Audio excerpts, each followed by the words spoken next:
Hey everyone, welcome back to 52 of My Closest Friends. I'm here with my close friend Dana Sony.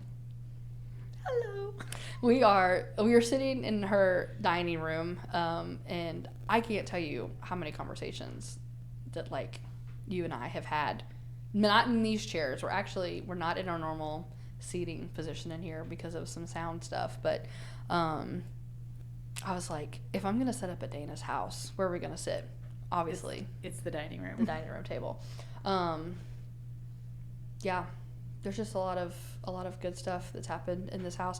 Somebody was like, how do you know, like, I get that question a lot, like, how do you know that person, like, you're not from here? And I was like, I just go to her house every year on Halloween. Like, every year they were like, what a random thing. And I was like, I know, but that's what I do. It's sad if you don't show up. I know. There was one year I didn't. I don't remember why. I don't know if I just like literally wasn't available, but I didn't, and I was might have been raining, and maybe we didn't hand out candy. I don't know, but yeah, I mean, we've had amazing conversations in this room, and this is where we met. Mm-hmm. When you asked where did we meet, and I'm thinking, okay, I think it was Ashley introduced us through my business of Mary Kay, and you came in for a facial, and you're one of those people, Hannah. This is what I love about you. There's a lot of things I love about you, but what I love is that you're an extrovert, and I am not. And so when I'm with you, it's like I can just let my guard down because I don't have to worry about what we're going to talk about. Yeah. What it's just like we will find, and we always find something to talk about. But I always feel relaxed with you for that reason. It's like I like extroverts for that reason because then I feel like I can be, like, I don't have to be on. Sure. I don't even say on. That sounds fake. But I think it almost surprises me. I would not assume that you were introverted because, like, in any situation that I know you, it's very friendly. Not that introverts are not friendly, but like you are like extrovertedly friendly, and maybe you were just more of an extroverted introvert, and so you get really good at like masking, you know, of like, okay, I got to come out of my shell, because not just in your business that you run, but like just when I see you in public, you know what I mean, like you're always like bebopping around and got this big smile, like very approachable, whereas like I don't think most introverts like quite give off quite that same energy, and so that's interesting to hear, but I'm happy to know. Yeah, well, you know, and because I always want people to feel at ease in my space, and even though I am an introvert, I will be like, I'll give you a smile, sure, but I'm not going to speak to you until you speak to me. So maybe that and once somebody talks to me, maybe you might regret. That's gotta be like, what it is. Giving me a couple of words. Once I know, like, you've broken down that wall, now it's like, okay, this is a safe human being. But you're the kind of person that, like, I don't think you've ever met a stranger. Have you? I don't. They're not strangers anymore. Exactly. So that's what I mean. No, you've never met a stranger. It's because you just are that so easy to speak, talk to, and open up. I think that has been something that I have had to learn to like about myself. You know, because when you're a kid, sometimes all it takes is for one person one time to say something to you that you just hold on to. And I remember there is an individual in my life who was a great influence in my life in so many positive ways, but also like was just very like adamant that I was annoying or that I was obnoxious. And I'm sure as a kid, like I had undiagnosed ADHD, and if you give me the floor, I'm going to take it and I'm going to talk. And so I just learned to see myself as somebody who was like obnoxious or like overwhelming. And then your frontal lobe develops and you're like, maybe I can use this for good, you know? So I don't know. To me, sometimes what feels so natural to me just to talk to somebody, I don't think about how other people don't feel that same level of comfort. Right. And that's why the world needs more people like you. We'll see. We'll put a poll after this episode comes out. We will put a poll out and ask. No, I think getting to like understand who I am better as a person is realizing that I can only be the person that I am because of the people that I surround myself with.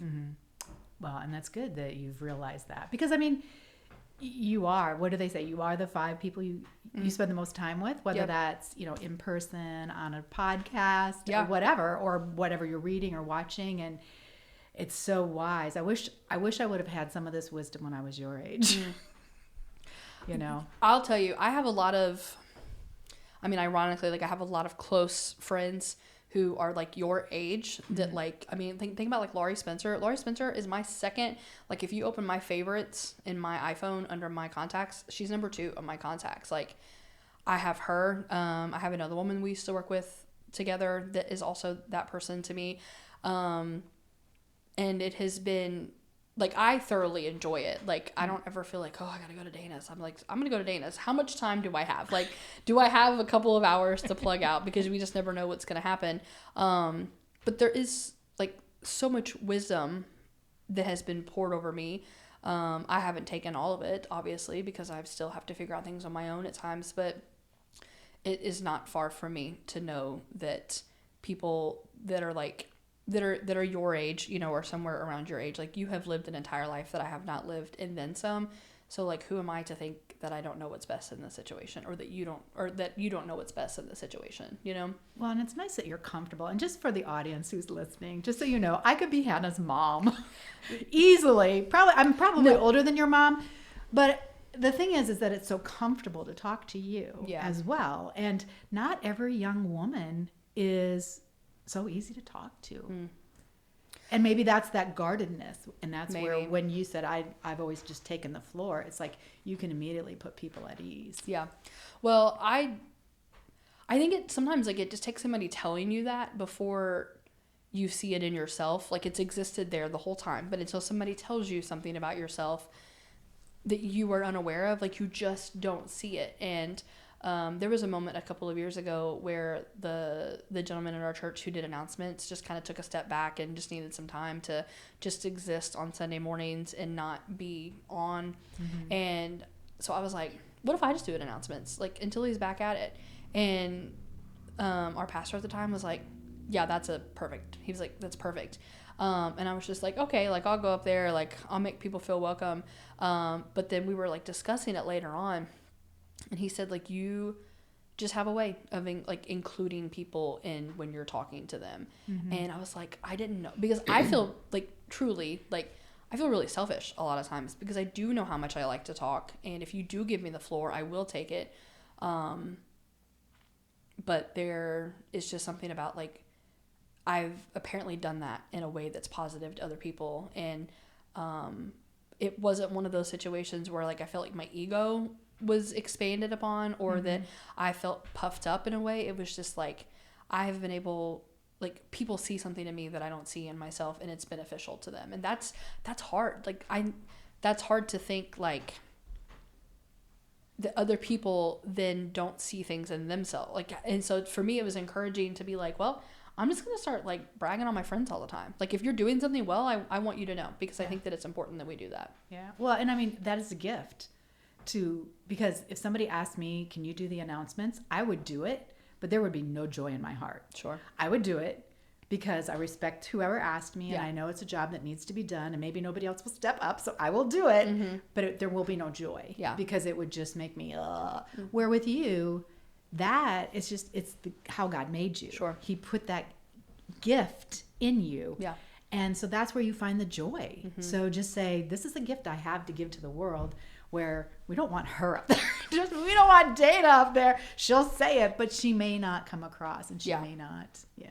Well, and I think too, I mean, obviously, like, if people listen to this, like, they're going to figure out, like, I like to talk about joy a lot, not because I want to shy away from the hard parts of life, but, like, I don't think that we talk about joy enough. I think that a lot of times, and maybe this is just me saying this as a woman to another woman, like, I think that we take on the role of obedience and we don't factor in joy because we just know it needs to get done. The work just needs to get done.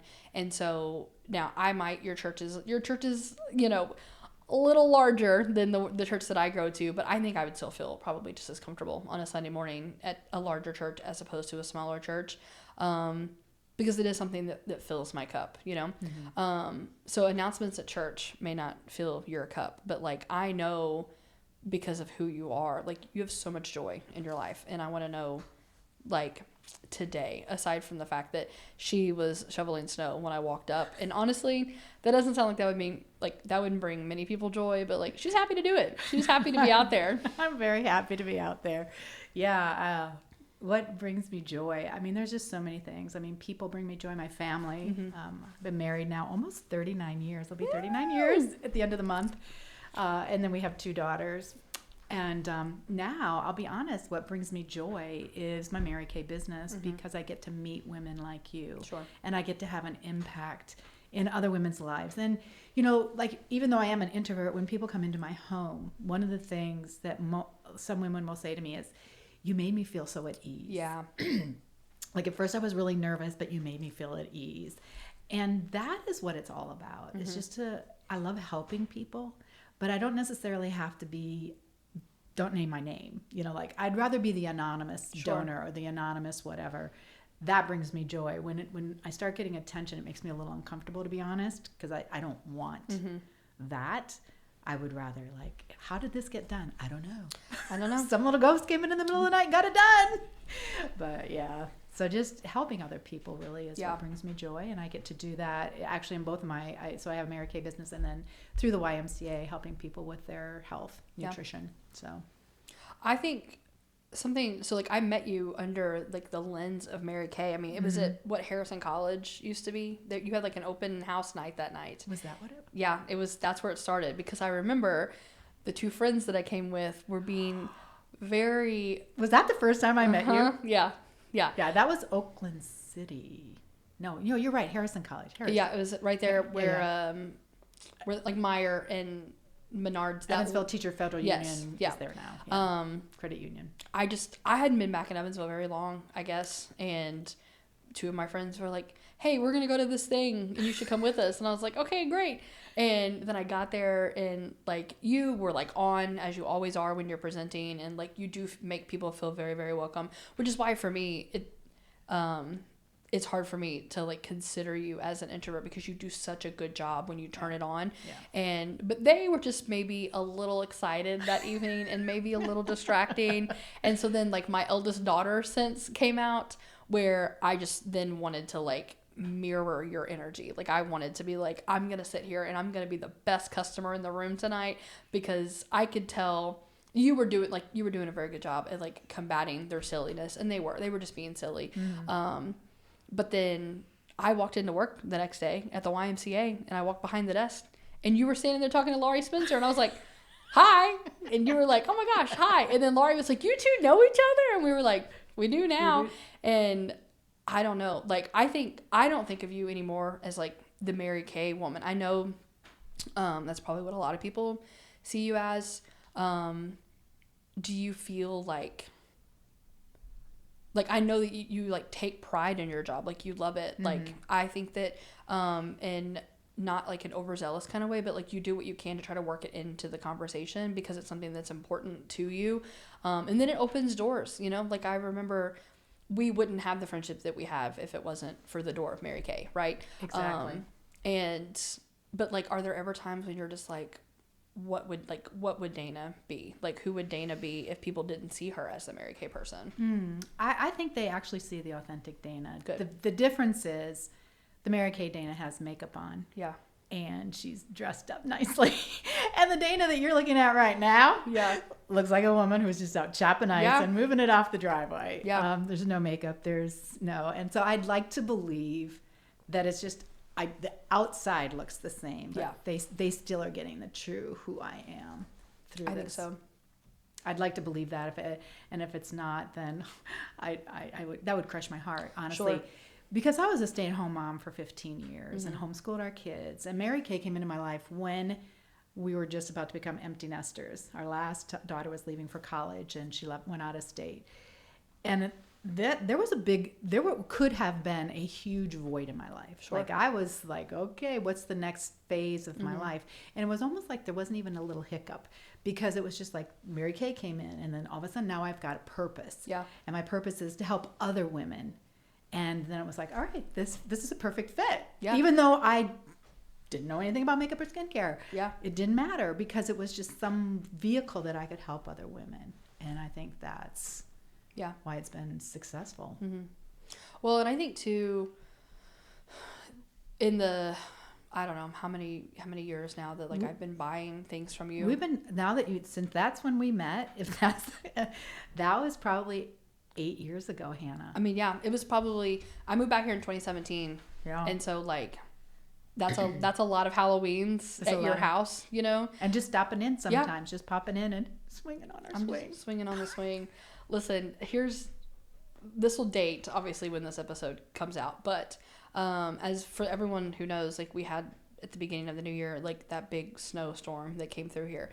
Dana and her husband, Manuel, live over here on College Highway, and they have this gorgeous tree in their front yard with this swing on it that everyone loves, and the ice brought it down. Like the tree is like a 70-year-old oak tree. Yes. Like I thought nothing would ever take this tree down. No, it was like enough ice of all things. And so when I texted her about where we would meet to do the interview, she's like, you have to come through the back door because you can't go in through the front. And it really like genuinely like is so sad because I have like so many good memories of even just like conversations around that swing, you know, when my roommate and I she had custody of her nieces, but like, I mean, I lived with her. Like a lot of times I felt like we were like co-parenting these kids together. We came over and like we swang on the swing, and this is just like, I mean, you said earlier, like people that you don't know will just like stop and like they'll swing in the swing and they'll take a picture and they move on. And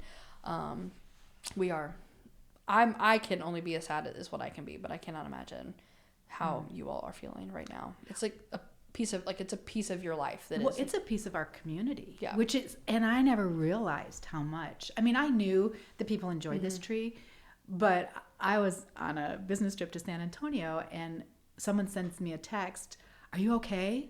Are you guys okay? I'm sorry about your tree." And I'm like, "What?" Because Manuel didn't want me to know, because he didn't want me to be worried about it. Well, then I get another text. "Oh my gosh, I'm so sorry about your tree. Our daughter Rose, she has tears in her eyes because her and her friends always played in this tree." Yeah. And so I started realizing like this wasn't just our tree. This was the neighborhood tree. It was a landmark. Yeah. And someone texted me this morning, "I went to church this morning at St. Ben's. Your tree is gone."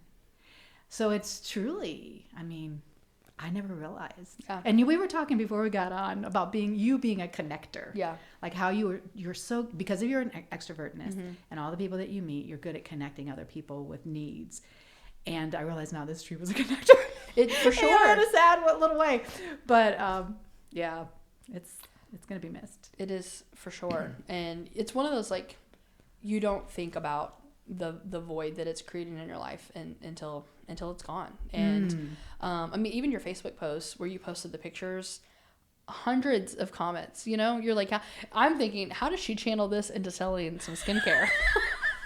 Like having I need money to get rid of it. You're like, how about this? Y'all want to support the tree, buy some skincare, you know, or some makeup or something. No, it thankfully we have homeowners insurance, but still, no, it was it'll be missed. But you know, who's to say? We were talking about this on the way in the door. Like, God has a plan, and moments like this, you're like, how could this possibly, like, what is this doing to like benefit the kingdom? You know, like how does this fit into God's will? Well, when we look at it, like we live in a fallen world and like things are not perfect, but like what man may have intended for evil, like God intended for good, you know? And maybe it's hyper spiritualizing this. That's what I do. I'm going to hyper spiritualize everything.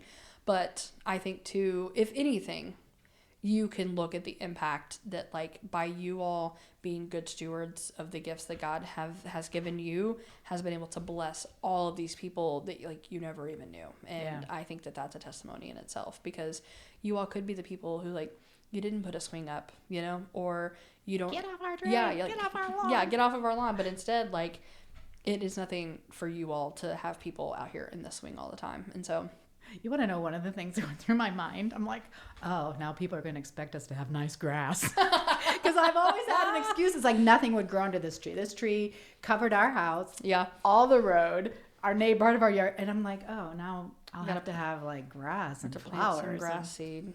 Something. That's a bummer. I know. Just put some hostas out there. And then I started thinking about the little squirrels. You know, like they don't have a home. Their food source is gone. Yeah. Because I would sit there and watch the squirrels playing in the tree. Anyway, enough of the tree. But I mean, yeah, you don't, and I think that was one thing, is how you take things for granted. Sure. And that was one of the things that kind of went through my mind. I was thinking, I never thought this tree would come down in my lifetime. Yeah. And it's like, I don't think I appreciated it as much as I needed. And I think that it just took me in a whole lot of other places about people, relationships.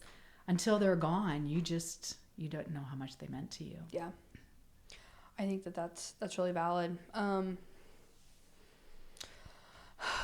I think, yeah, just relationships in general, like if you're looking at something from the place of, if this is no longer in my life, how then can I serve a purpose, because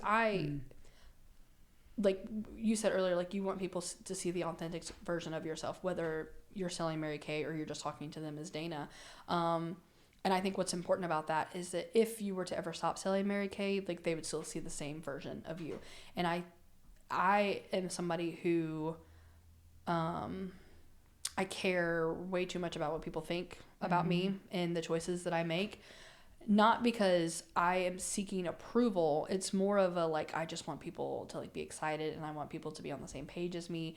And I want to know that I'm making a decision that other people in my life who I look up to would be like, yeah, that was a good decision, and that leaves room for like, well, am I being authentic? Like, is this a decision that I would make for myself, or is it a decision that I'm making for someone else? And I mean, that goes all the way back into the, like, why do I do what I do every day? Just this morning, our pastor shared that we make throughout the day 35,000 decisions. Wow. It's either 33 or 35,000 decisions. But think about how many of those exist underneath the surface. Do I eat this for lunch? Do I not? Like, these are just things that our brain just processes. But the big decisions, the ones that require either the consulting of other people or just maybe some time to sit and reflect and to pray upon it, or if sitting and reflecting and praying is not your decision, however you arrive at decision making, those are the ones that like maybe weigh on us a little more. And it has just always, when I think about those decisions, it challenges me, like, why do I get out of bed in the morning? Like, I could just roll over and snooze. I could just choose to, to take a sick day or to take a day off work. But like, there's a reason behind, why I do that. And for you, I mean, I don't by any means like want to answer for you. And I like, your business, your Mary Kay business has played a huge role in your life. But like, I also believe if you didn't have it, like you would still have plenty of reasons to get out of bed during the day. And it's funny you say that, because sometimes I wonder. Yeah. I mean, it truly gave me purpose, and the amount of people that I can impact is so great, because I'm a dietitian also at the YMCA, and I make an impact there, but it's not the quantity of people. And I think, whenever you're making those decisions, and not the ones that are important, it's always like, how does this help? What would God say? That's, and it's not, what would Jesus do? I mean, that's all part of it, but it's like, does this further the kingdom? And one of the books that I've been reading that I gifted you, can I quote it? Or not quote it, but just mention it? Yeah. Is that okay? Yeah. I've been reading Living Fearless. I've been kind of studying it in a way. Jamie Winship is the author. And one of the podcasts I heard him in, he was telling how he studied the difference between David and Joseph, both godly men. And he said, what I really noticed is that Joseph was an empire builder. Like, he, made sure the people were fed. I mean, he did great things. But David was a kingdom builder. Yeah. He changed lives for God, not just helping them, but actually changed their lives. King Nebuchadnezzar came to know Christ, came to know God. Yeah. So then lately I've been thinking, is this building the empire or is this building the kingdom? And not that building the empire is bad or wrong. We need that, but how does this also help the kingdom? Yeah. I, the other day, was with some friends, and I was kind of joking that I'd had kind of a lazy day at work, which I work for the Parks Department. It's the winter. It is difficult to, we're not out doing much stuff right now, and so days kind of do move a little slower. And I kind of joked about, well, the work that I was doing, it was still beneficial for the city of Evansville. And I I didn't share it with him in that moment, but I was kind of sitting reflecting on it later, thinking like, is that a unique thought, like, because my, like, part of my motivation for like the jobs and like just my interests are centered around like, how do I make Evansville a better place, to live and to thrive and to grow. And I believe that I'm connected in outlets that I get to live that out, and I try very hard to like intentionally live like that. But I have to ask myself, like, is it to benefit Evansville, or is it to benefit like the people in Evansville to where they actually see change in their lives, Mm-hmm. But you're doing it for the people, not for your glory. Yeah, for the most part. Where some people are doing it so that they can get the accolades. Sure. And I wouldn't say that about you. You do it because you love it. It's your passion. Yeah. And you love this community, whether you were at the YMCA or whether you're at the whatever role that I've known since I've known you, that you've been in. It's how can we make this community better? Yeah. And so I was joking with her earlier, like, you could be the next female mayor of Evansville. And I said, I don't know that I want that. I don't know if I want that. But I mean, it's just because you're always looking at what's for the better of everybody. It's not just this, like, these people. This will benefit those people. And that would be what I would say is empire building. If when it just benefits a certain group, you're looking at how can this benefit everybody? Yeah. And I think that, one, I'm excited to start this book. Dana and I had a conversation sometime before the end of the year, and she's like, I have a book and I'm going to get you a copy of it. And then like a week or so later, it was in my mailbox, and I don't want it to come across from a place of I don't want it to be I do all of this for the community, wink wink, because I do want these accolades. Like, everybody who knows me knows I want to know that I want to be told I'm doing a good job. Right. But at the same time, I know what my capacity and what my skill level is. And so, getting a pat on the back from somebody when I've done something half-hearted doesn't mean anything to me, because I know that I didn't give everything that I should have given.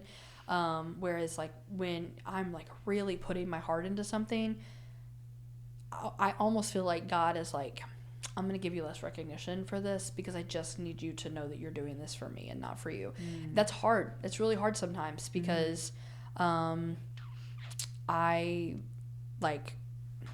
don't know. My mom used to call it the Hannah Bedwell syndrome, where like I grew up and I was good at everything that I did, like if it was a sport, I did it. If it was grades, I had straight A's. Like if it was friends, if it was church, whatever it was, I just did a really good job of it. Well, then you develop a complex that like, I can do these great things. I can do these great things. And you forget to factor in that like there is someone greater than me who is motivating this. And I think that whatever it is, whether it's like your dietitian work or your Mary Kay work, or like my work at for Evansville as a board member, which is something that like has been so refreshing to me, or if it's even just working for the Parks Department in whatever role or capacity that looks like, if I forget that I'm not doing this for myself, but that I'm doing this to be a kingdom builder, to make disciples, everything else just goes out the window. And just to share God's love. Yeah. I mean, even if you don't, and that's one of these things in Living Fearless that he talks about it, and you've heard this, your words speak louder than your actions. You may be the only Bible that people ever read, and I think when you think about that, it's like everything I do, I want people to know it's because of who is in me. Sure. Not because of Hannah Bedwell or Dana Sony. It's like it's give God the credit. Yeah. And that makes me I almost feel like sometimes, and maybe it's because I have just been conditioned, like I said, I mean, the Hannah Bedwell syndrome. The Hannah Bedwell syndrome. And I've had places where I have fallen on my face, and I have made a fool of myself, and I've made mistakes, and I've had to go and I've had to seek forgiveness from people. I may or may not have gotten it, but it's at least putting myself in a place where I can do that because I know that I've messed up. It's vulnerable. It's humbling. It's very humbling. And this was a couple of years ago. At that time, I was on staff at church, and I was the one who like handled our finances, like paid our bills and make sure that those things were taken care of. But I was also the one who like just made sure like that the budget was running, and I headed the finance committee, and we had to make some changes at church, and so we had to go before the body and present it. And I remember our pastor at the time, like, kind of just putting me out there in front of the congregation and saying like, she's a humble leader that you can get behind if this is something that like you're interested in. And I just kind of stood there and I just smiled, and I just kind of like was just like, oh, like thanks. But then I went to him later and I was just like, I kind of had a hard time with you telling me that, because I said in this last week, one of my closest friends who knows me almost better than anyone, like basically like made a joke about how I'm like one of the least humble people that she knows. And I said, I'm really struggling with the fact of like, which one of you is not seeing my authentic side, you know? Like, could you both be looking at me and not see the authentic side of me when like I try to be as authentic as I can in my friendships? I especially want to be as authentic as I can when it comes to like serving like with my local church. And he's like much smarter and wiser than what I am. And it was like, I'm sure that there's a lot more to it than that friend just looking at you and thinking that you're not a humble person, right? Well, and I think when you're an extrovert, I could see maybe where you come across like that. Of course. But also an introvert could come across falsely as being humble. Yeah. I mean, you know? Yeah. Well, and think too, like, think about the people that you are closest to in this life. You're going to have less inhibitions. You're going to have less of a guard up, and you can just be your true self.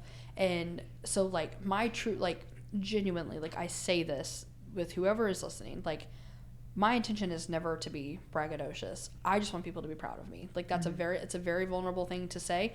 I just want people to be proud of me. And so if I'm with some of my closest friends and I do or say something that maybe like is a little unguarded, like, that's because I feel safe with you and I feel like that I can trust you.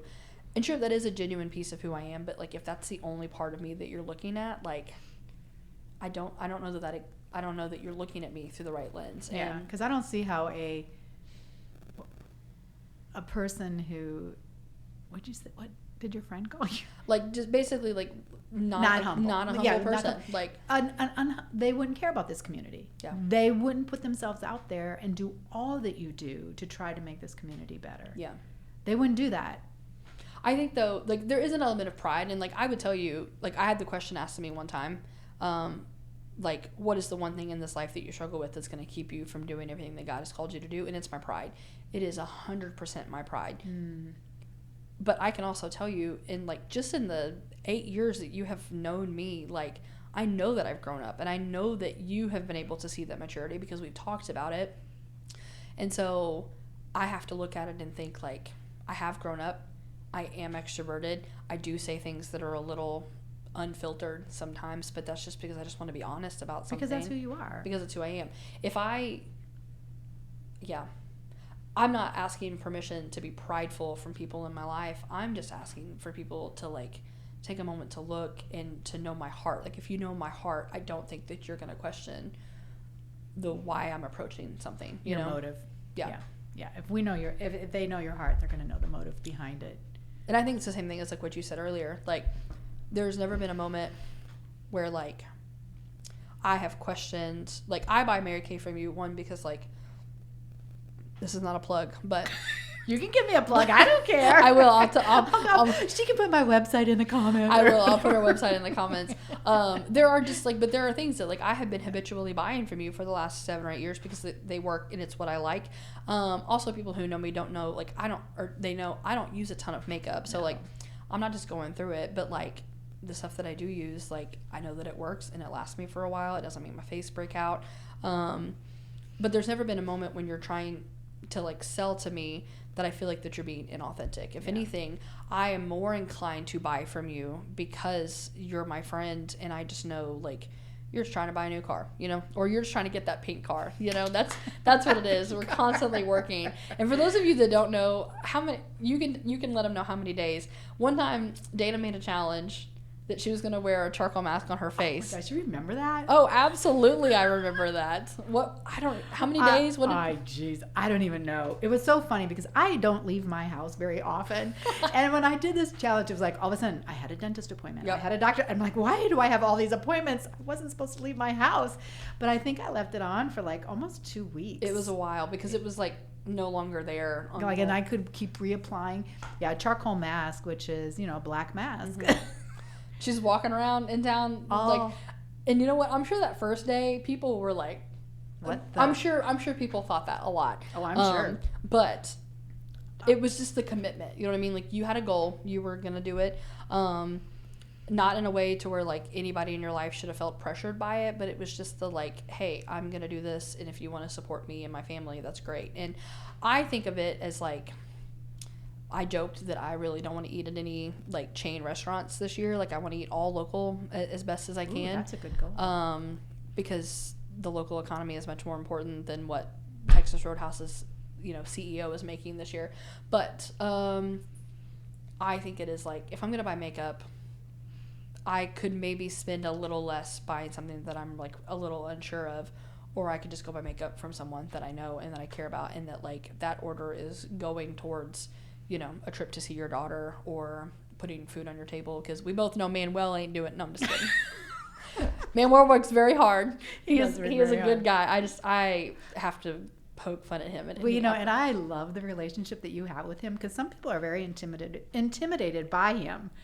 And you just come in like you're one of our daughters. Yep. And that's what I love about it. It's like Hannah's here, and he's like, he starts poking at you and you poke at him. And I love the relationship you two have, because it is just so easygoing. Yeah.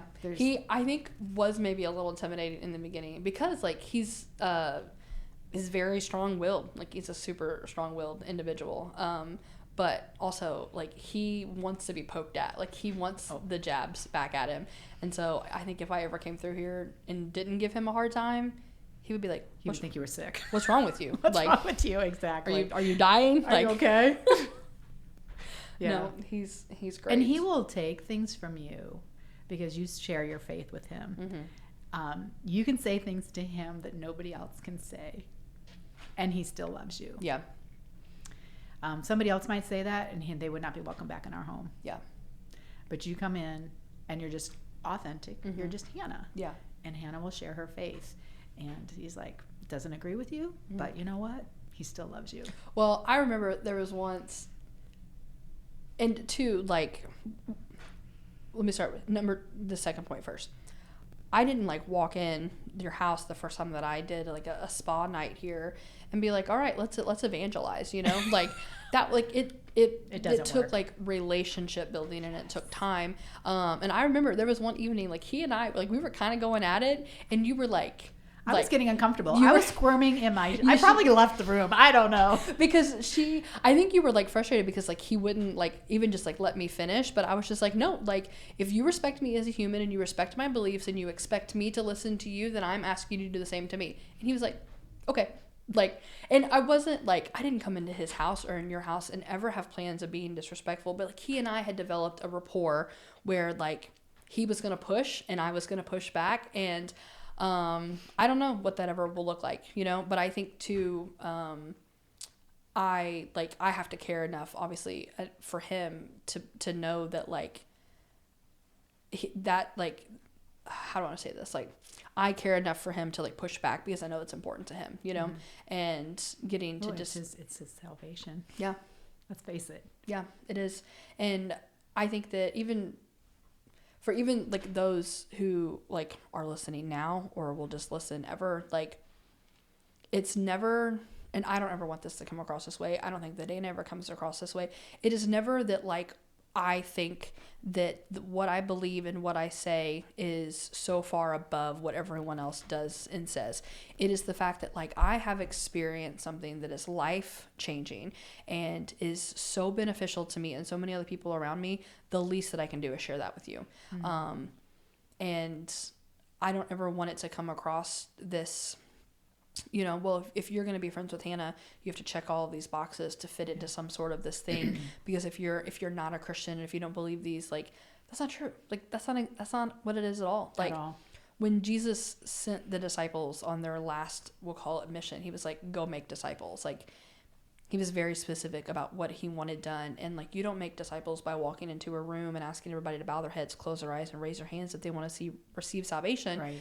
You walk into that room, you shake hands, you ask people to dinner, you ask them over to your house, you get to know them, and then one day the topic will present itself, and then it's up to the Holy Spirit from there. Like, there's nothing that we can do about it. It's relationship building. Yeah.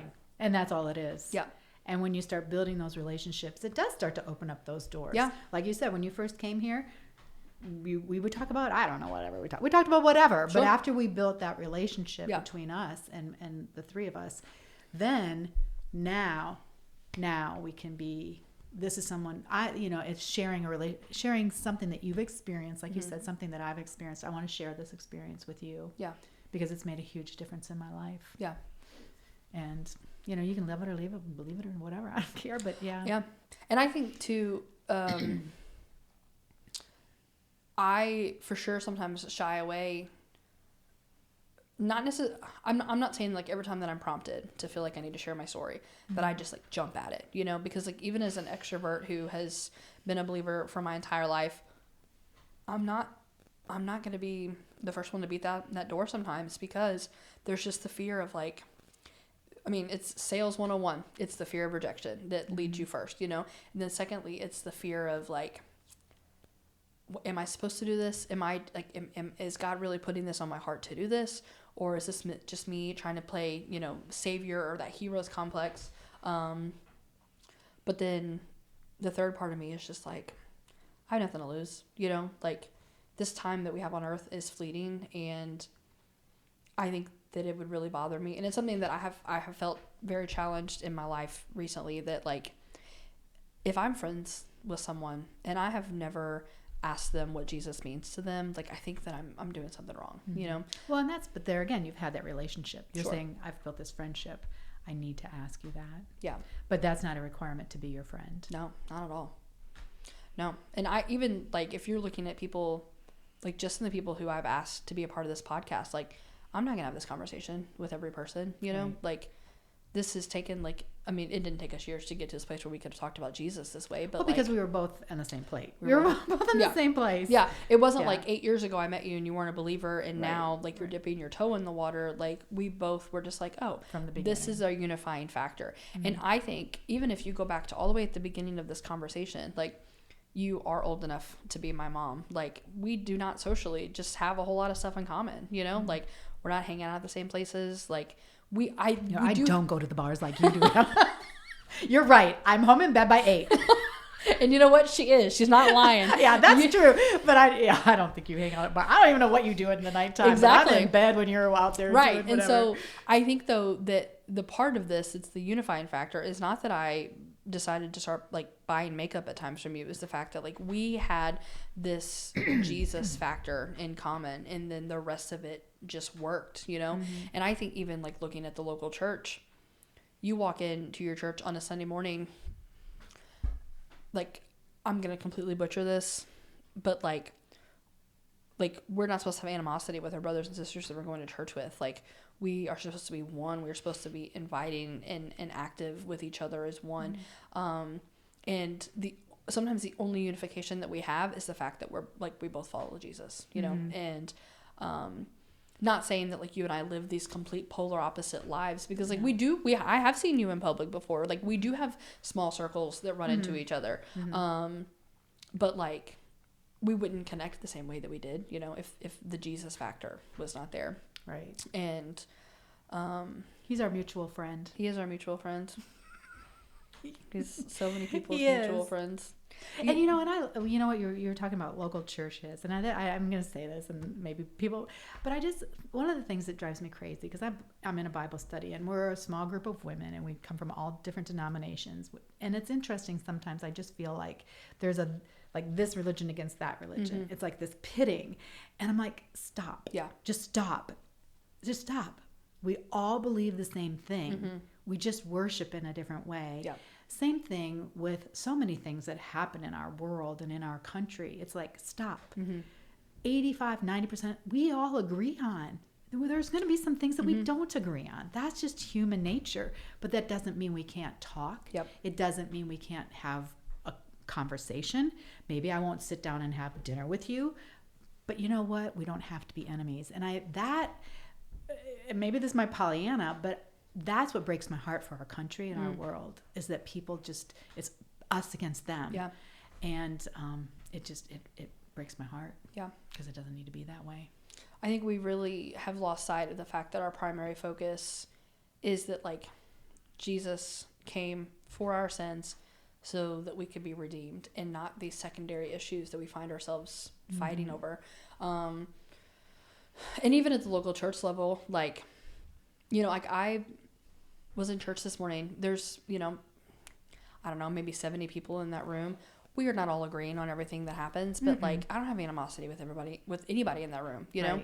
Right. I'm not saying that everybody is just 100% with everyone all the time, but, you know, if we're focused on, well, theologically, I lean just a little bit more this way, so I can't associate here. Like, no, like, John tells us that we will be known by our love. And if we are not loving our brothers and sisters that we're sitting in pews next to on Sunday morning, like, how are we supposed to love the people that are in our lives? Like, you know, I mean, even just this morning, you know, Jeremy referenced confession, and he was talking. He's like, you know, if you feel compelled to go find that person in the room that you feel trusted in and, like, to confess your sins to, he's like, don't feel weird about it. He said, you're sitting in a room full of sinners. Like, you are sitting in a room full of people who are all in need of confession. And confession is just telling the truth. Confession is literally just telling the truth. And and we all, I think everyone's so afraid of seeing the real me. Yeah. That's why, like, this conversation, it's very, there's mistakes. Yeah. You know, yeah. Say things, oh gosh, I probably shouldn't have said it that way, whatever. But it's just, you tell the truth. Yeah. And that's one of the things that I've learned from that book, Living Fearless. Confession is just telling the truth. Yeah. It's not saying I'm sorry. It's saying this is the truth. The truth is I shouldn't have said what I said or whatever. That's the truth. And I think sometimes, you know, whatever it is in life, if somebody comes back to you, and let's say that I've done something to hurt your feelings. If I come back and to say, I'm sorry that I hurt your feelings, that I've acknowledged that obviously I did something to hurt you. But, like, if I come back to you and I'm like, Dana, I deflated your tires in your car. Yeah, I can't think of something that I would do. That's confession. You know, like, that would be confession. It's I am putting myself in a place in front of you to where I am acknowledging that, like, I have done something to wrong you. Right. It's not even necessarily asking in that moment for forgiveness, because I'm not going, like, if I come to confess something to you that's on my heart, I'm not asking you for forgiveness. I'm asking Jesus for forgiveness. I'm asking for the one who can forgive me for forgiveness. And, you know, when we're in community with people, if you're doing it right, there should not be a fear of, is that person going to think any less of me, you know? And that's something I will just say, like, I have experienced immensely. I've experienced so much grace in the last couple of weeks with just some things in my life. Like, I'm a human, you know, and you mess up, and I had to just go, and I had to confess to a couple of people, you know. I just had to go and sit down and just lay out some truths to people so that they were there and so that I wasn't holding on to them anymore. And every single one of them were like, I still love you. And, like, that is sometimes harder to hear than, yeah, you're right, you messed up, you know. Like, I think receiving grace is so difficult for people, but I think once you have received grace, it is so much easier for you to give it. And so then when someone comes back to you in return and they have to give grace to you again, you are going to stop looking at that person like the inner dialogue that lives in your head that tells you that you're not good enough, and you're going to start looking at these people in your life that God has given you as just different versions of him, and they're going to be so much more open and receiving to that. Well, and that's so you know, when you start talking about what's going on in your head, and when people say something good to you or affirm you in whatever way, it's hard sometimes to take that affirmation. And one day God impressed upon me that I use people to speak into your life. It's up to you to receive it. Yeah. And so all of us, it was just like he impressed that upon me. So now when people give me any kind of affirmation, I'm like, okay, I'm getting better at receiving it. Sure. Because again, it's like I'm not worthy or whatever, and that's childhood whatever crap. I'm not going to talk about that now. I shouldn't say crap. I take that back. But it's just I swore. No. I'm gonna get you explicit rating, Dana. Oh my gosh. But I just think it's so hard sometimes for people when somebody says something kind to you or affirms you in any way. I want all of you to hear that God can use anybody to speak to you in any way that he wants. Yeah. And so you just need to say, take it, receive it, and yeah. I told somebody had sent me an email, and they were just kind of like, they were really beating themselves up over because they hadn't even promised me to do something. They just, I think, had made a promise to themselves that they would do something and had kind of brought me in on that conversation. And so they sent me an email and they were like, listen, here's the truth. Life has been really, really rough this year, and I'm just not in a super great place, and I'm really sorry that I have not been able to like hold up my end of the bargain. And I just needed to let you know that's where I'm at. Like, that was a super vulnerable email to send. You know what I responded? I was just like, it's also been a rough year for me. Thank you for sharing. Let's handle this when we get back into the new year. Like, I hope you have a great holiday break. Like, I responded what I feel like a human would respond, right. you know?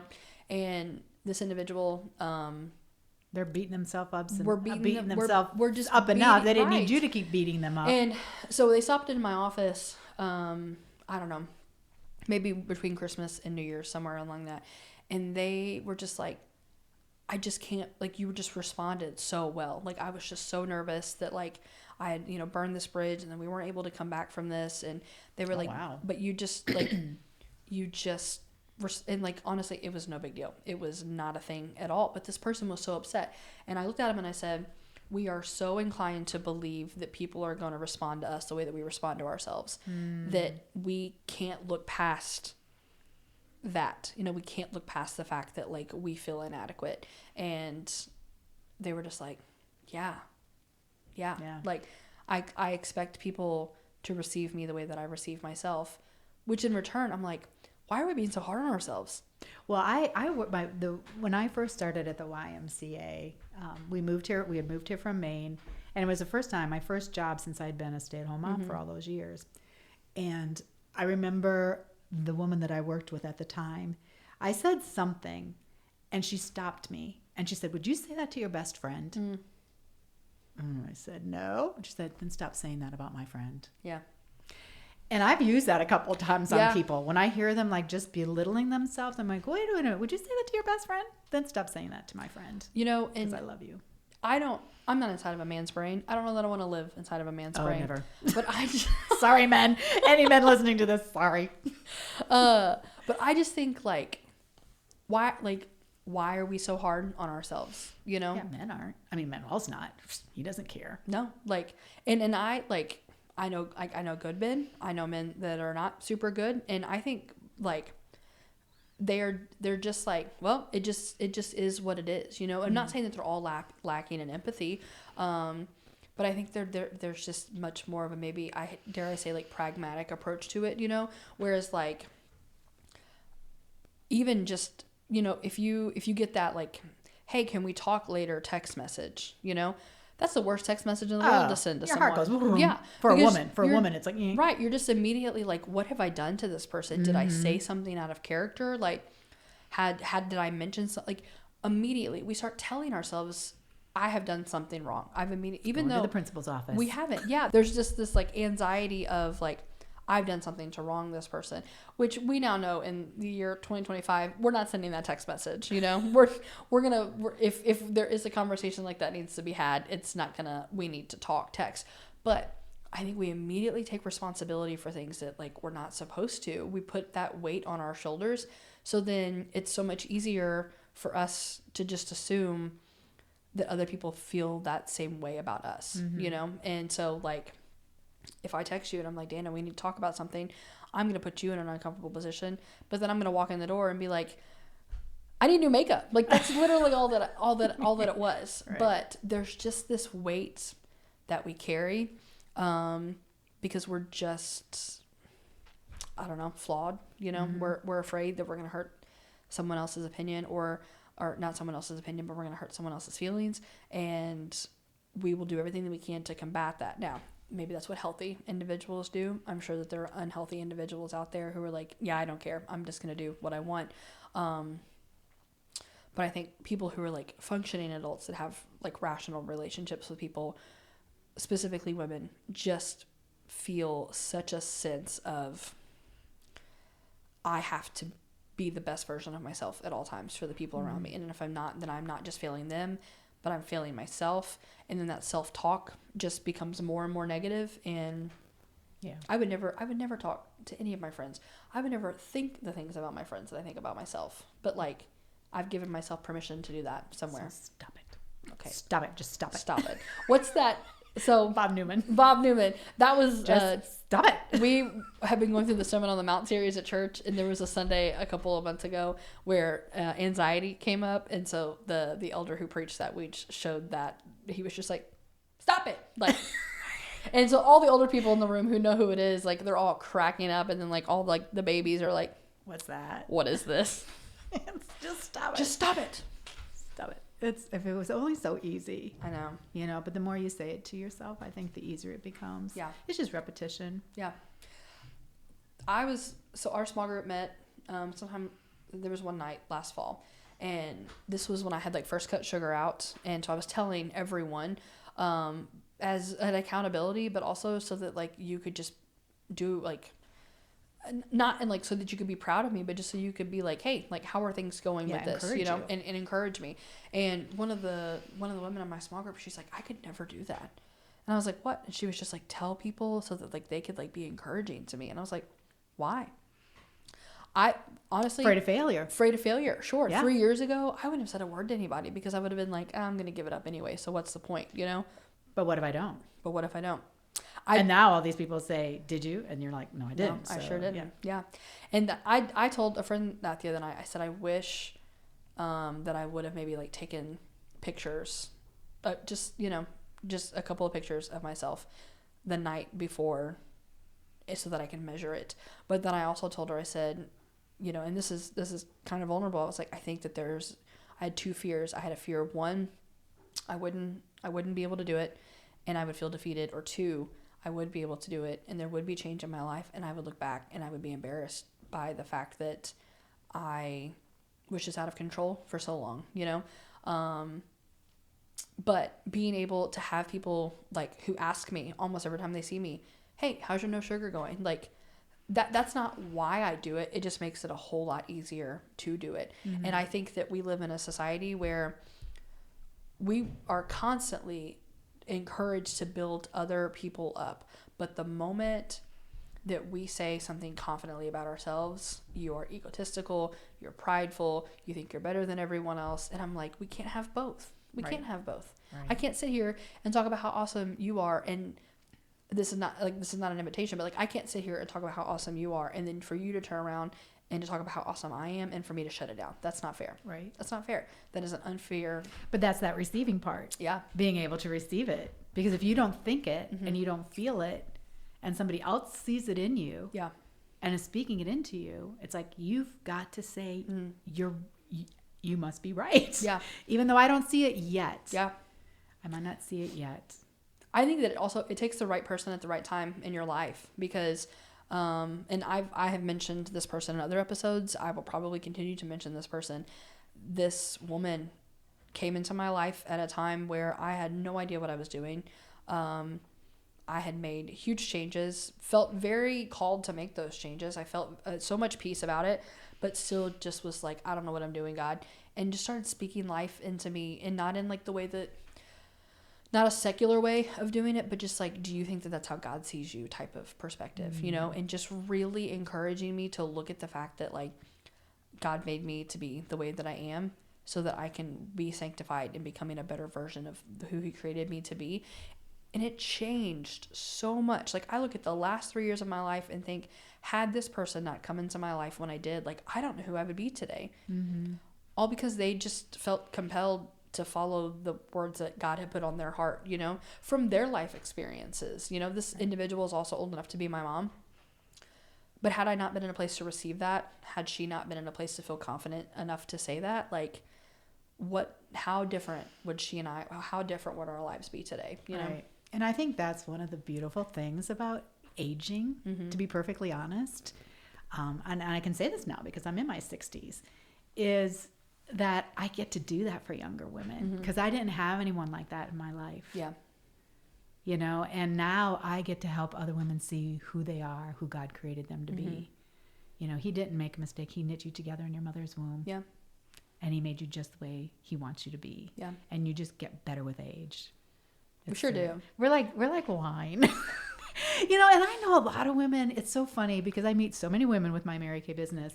You know, they'll be in their 40s or 50s and they act like they have one foot in the grave. And I just almost want to smack them upside the head and say, you have so much more to give this world. Yeah. Don't you dare start saying, I'm too old to do this and too old to do that. It's like, no, we have something to give the next generation. Yeah. Why? Like, there's so much wisdom that comes with aging. And like, I'm not saying that I want to jump to 60 tomorrow because I think about the next 20 something years of my life and what I will gain and the things that I will be able to experience that will be so impactful so that, you know, 20 something years from now, I'm sure podcasts won't be a thing to this level, you know, but like I can sit across the table from a girl who's in her 20s and 30s and be like, these are the things that like God has taught me and this is what I want to do to be able to speak that into your life. And like, I'm not afraid to age. Like aging to me I'm excited. I mean, that sounds really weird, but I'm like every decade has been better. Yeah.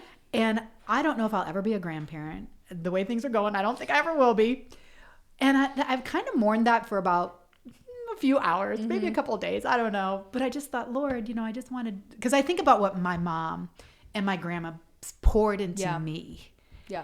And I want to give that. And God just kept saying, there's other women that you can give it to. Listen, I'm trying real hard. So it's like, okay, you do it. But it's just like, you know, I don't have to pass what he has given me on to just grandchildren. Yeah.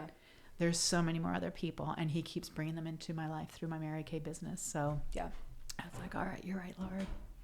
I think that, and this is like a whole conversation for a whole extra time, but I really struggle with delight in the Lord and he will give you the desires of your heart. That has been something since the beginning of last summer. I feel like that verse has just weighed very heavily. I've never, it's scripture. I've never been a fan of it though. That verse, I think is abused and it's taken out of context in ways. And I don't need to do like a whole little sermonette here, but I've really wrestled it for like the better part of the last year.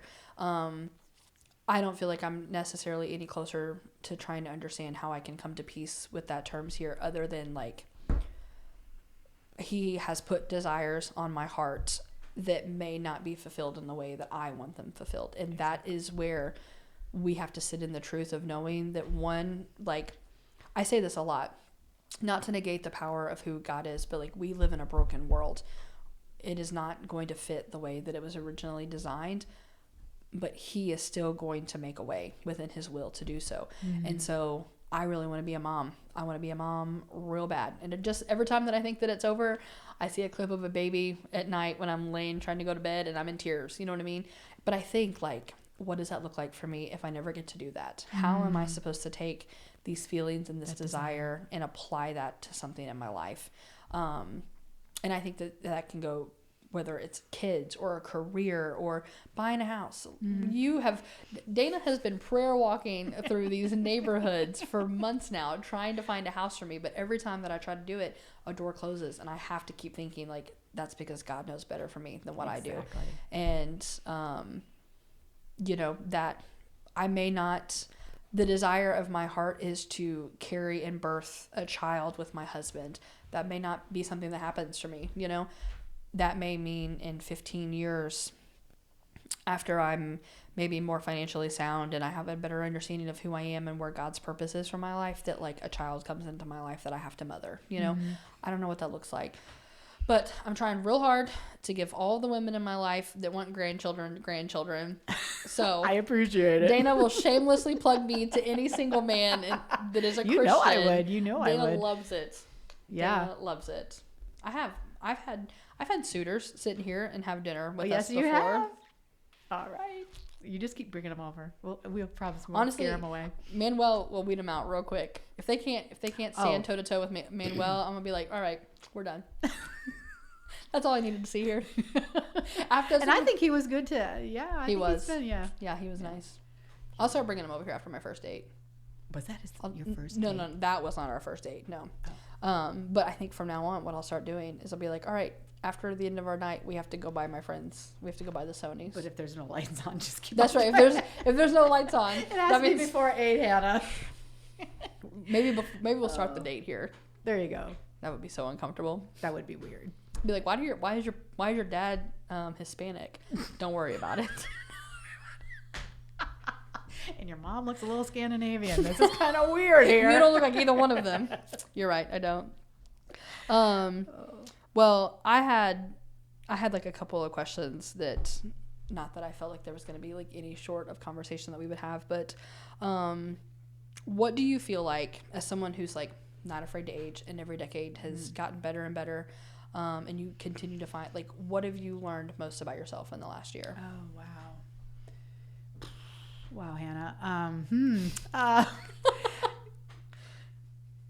That I am worthy. Good. Because I came to know the Lord. I was in my late 30s, early 40s. And I just think, like, how could my life have been different had I known him earlier? Yeah.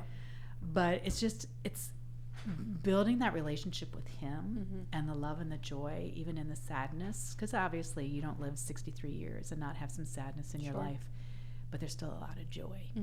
And I think, I don't know if I would have had that without my faith. Yeah. My faith has gotten me through. So, does that answer? Oh, absolutely. I think for somebody to be able to say, what have I learned in the last year? And for you to answer and say that I am worthy, that's huge. Like, because that is sanctification right there, is what that is. Yeah. And I still have purpose. Yeah. I think about my mom as she aged and before she passed. I think she forgot how much she still gave to the world, even though she couldn't do all the things she used to do. Couldn't bake all the cookies and do all the things, the things. But she was still the glue that held our family together. And I don't think she saw that. Yeah. And I want to know that even if I can't do everything that I can do today, 20 years from now, that I still have a purpose. Sure. Yeah. I think that's important. And I think that as you obviously get older, like, your community, it shrinks because life is just different. That's why I have people like you, Hannah, so you can introduce me to new people all the time. Yeah, I think of like my grandfather, even like in his final time, like, he like just wasn't going to church. Like, he'd been to church every Sunday of his life, and he just wasn't going. And I can tell, like, that was a part of the deterioration, Wow. because especially as a man who was a pastor for so many years, like in his 80s, trying to attend a church where he doesn't, trying to communicate to him, like, you don't need to be in church leadership anymore. You just need to be able to sit here and just be one of the saints And be fed. That was really hard for him. And, I think that as you grow older, continuing to find ways to, like, seek purpose in your life is hard, because like you said, the doing of the things is so many times how much it shows how we care. But I say we just need to be building each other up more. I mean, I know we talked about that, but, like, how can we be affirming to people in our lives when they maybe have nothing else tangibly to give us? Right. Well, and I don't know if you've ever heard about the Blue Zone. The Blue Zone. So there's areas around the world where people live well into their 90s and they're not on medication and they're living healthy, vibrant lives. And so this man went in and said, what's going on in these communities? And it was all, number one, they had purpose, they had community, they had faith, they were active, and they ate a plant-based diet. And I think that was all of the things. And it was like, well, how can you build that in your life? Like, build that kind of community in your life. So, like, for instance, there was this woman, and she was in her 90s, and she was in Italy or Greece, and she had never, her daughter, and she would never marry, never had kids, but her her extended family came in and she had purpose. Like even if she was just sitting there, cutting out pasta. I don't know what, but it was just like, that's what we need. And I just see sometimes where it's like, there's your 20-year-olds and then, there's your 30-year-olds and your 40s and, you're in your 80s, you belong in a nursing home. And it's like, it's seeing the value in people of all ages, realizing I have something to give that 20-year-old and stop building those walls up between each generation. Yeah. And how we can break that down, Hannah, I don't know. But I think you're doing it, and that's what your desire is for this community. Mm-hmm. Yeah, I think, and I've mentioned this, I would say repeatedly now, that this started with me just thinking, I have some things that I want to say, and I have friends that I want to like have those conversations with. But then when I started making a list of people that would fit into this podcast world for me, I didn't just go find all the trendy 30-something-year-olds in my community that I know. You know, like I have different economic and like racial and cultural backgrounds of people, because every single person like has purpose, and even if just a conversation with me helps that person to be like, yeah, like I see a value in me and maybe I didn't see before, Exactly. I think is really important, because let them be seen. Yeah. And this Mary Kay Ash, in her training 61 years ago, she said, pretend every person has a sign around their neck that says, make me feel important. Yeah. It's just seeing people. Yeah. I used to, obviously as an extroverted person, I want to be surrounded by people all the time, and I think there was definitely a time in my life where I was more worried about the quantity as opposed to the quality. How many friends can I juggle at one time? And that became like an identity for me, whereas now I love being able to like be with a group of people. I feel very energized by it. Like, you want to put me in a stadium with 15,000 people and make us do games, like that sounds great. I'm not even gonna be able to sleep that night. But there's also been, I don't know, just maybe some growth in understanding that like these conversations, whether there is a microphone plugged up or not, like I think these are the ones that keep people connected, because you're paying attention to me for an hour and I'm paying attention to you for an hour, and we're doing it intentionally. We would have had a conversation like this had there even not been microphones sitting here. We would have had a couple more Manuel interruptions for sure. But I think that you're right about that cross-generational approach of how do I help people in their life find purpose, and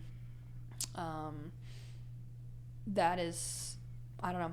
I'm excited to continue to see where this goes, and not even necessarily because I just want to like blow up and become like this viral sensation, but just like these are just like people that are living their lives every single day that like I have the luxury of knowing, and I want to showcase like these really great people in my life. Well, and you never know how maybe what one person says, one little thing, and it can change the trajectory of another person's life. Sure. Like if there's a woman in my generation listening to this and she feels like, I don't have anything left, my kids are, grown and gone or whatever, hopefully she'll realize, wait a minute, life is not over. Yeah.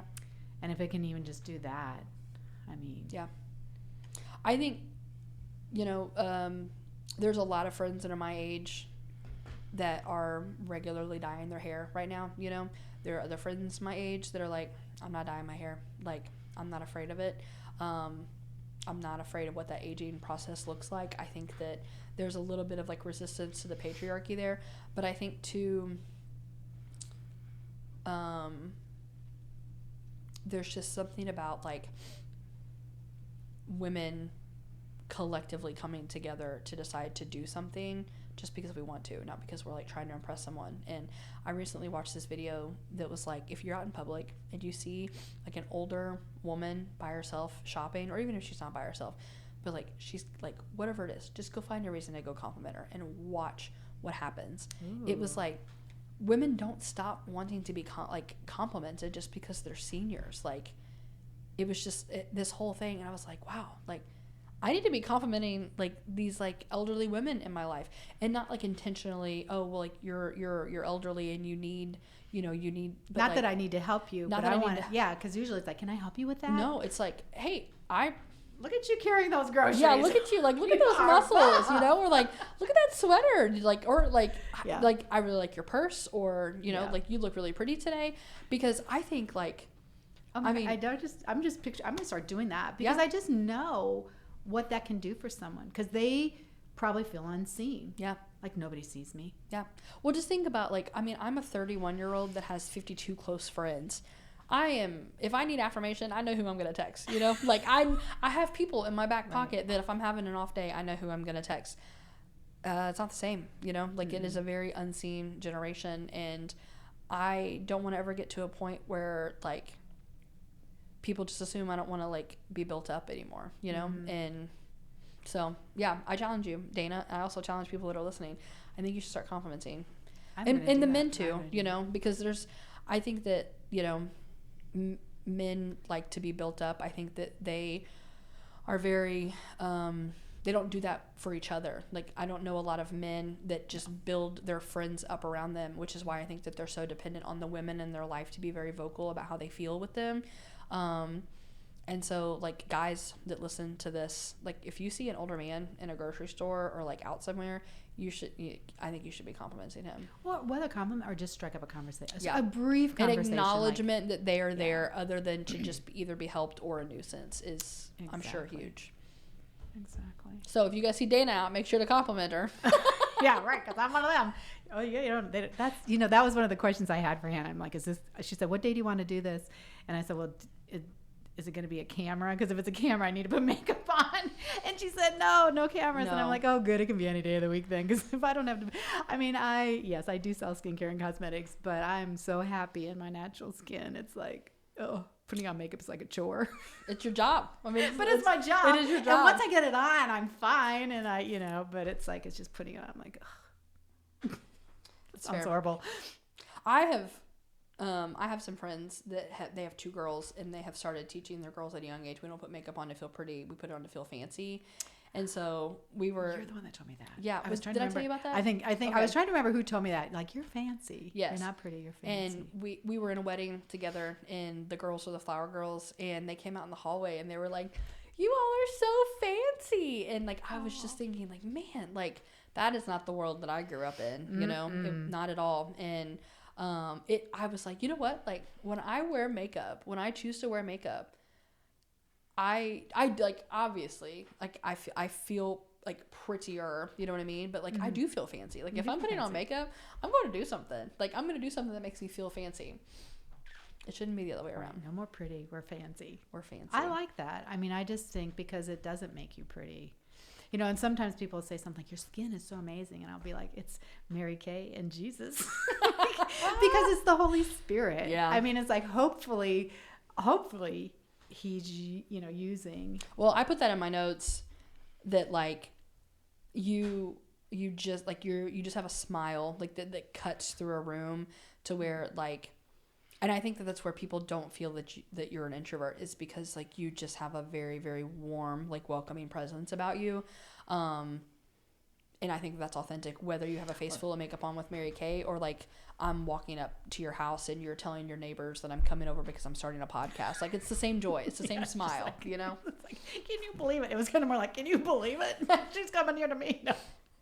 That's something, though, I've kind of been making a mental note about that, is that there are so many people that I've asked and they're like, you want me? Yeah. Like, what do I have to bring to the table? And I'm like, well, first off, I'm asking you. So like, I see something in you, I also think highly enough about myself to be like, you think I'm like, if I'm asking you, it's because you're bringing something to the table, Right. But I think people just don't see that in themselves a lot. Mm-hmm. I don't think that, I mean, I do think some people do. My friends, I'm really blessed to have like my close circle, like my close 5, are very like life-giving and supportive. And, I am like just genuinely like, I'm like, I'm so lucky to have the friends that I have, because if like, not even if I need something, but just like if I want something, like they're there, Mm-hmm. and I don't think everybody has that. And I think they do. I think they're missing out. I understand that making friends is also not easy for some people because life and just personalities and time and there are so many barriers that go into doing that. But well, and that's, my youngest daughter, she'll be 28 soon, and she was saying, I just need a good female friend. Mm-hmm. And I told her, I said, honestly, my best adult female friend, I was 36 years old before I met her. Mm-hmm. And she lives in Maine, and we see each other, if we're lucky, once every 2 years, but we pick up right where we were off, right where we left off, because we raised our kids together. We did everything together. And I said, but it took me 36 years to find a friend like that I could put my guard down, that I could trust enough with some of my deepest feelings. Because, as a teenager, I got burned by letting my guard down and, trusting somebody with something. And it took me a long time to get over that. So you're right. If you have 5 close friends like that, Hannah, you are blessed. Yeah. Because I know women are desiring that. I think that that's something. I'm not saying that I haven't experienced loneliness before, because like you can be surrounded by a whole horde of people and still feel invisible.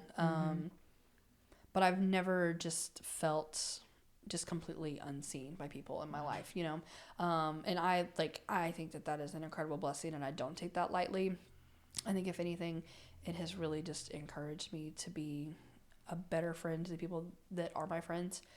Not as an act of like repayment, but just because I'm like, I just want to be good to the people in my life who are good to me, and people who aren't. I'm a lot better at obviously being good to people in my life who are good to me, though. So, all right. Do you have any questions for me? Anything? Pull that rug out from under anything? I can't think of anything. That's I feel perfectly like we talked fine. Like so much. Yeah. That's perfectly fine. Well, I'm glad. Once you read the book Living Fearless, I will have a question for you. So okay, but I don't want to put you on the spot right now. That's fair. One of my friends did put me on the spot in one of these interviews, and she got tears out of me. So I was completely unprepared. It was a good question. It was a really good question. Well, this is great. I appreciate it. This was solid. This is going to be limited editing. I love those. And like I told you, I mean, I would not have done this for anybody else. Seriously. I love that. But I want to see you soar. So here we go. I appreciate that. I hope I get to be part of it. You will. I'll make sure to plug you also when I post this. I'm going to tag your Mary Kay website at the bottom. I want that. Thank you. I appreciate that. Oh, absolutely. And for those of you who need nutrition counseling, I'm at the local YMCA That's in true. Evansville, Indiana. But that's my side gig for sure. It's not going to get you the pink car though. No, it's not. It's not going to get that pink Cadillac. We need that pink Cadillac. All right. Well, Dana, thanks for inviting me into your home. I guess we can invite me and Will back into the house now. Okay. Thanks, Anna. Bye.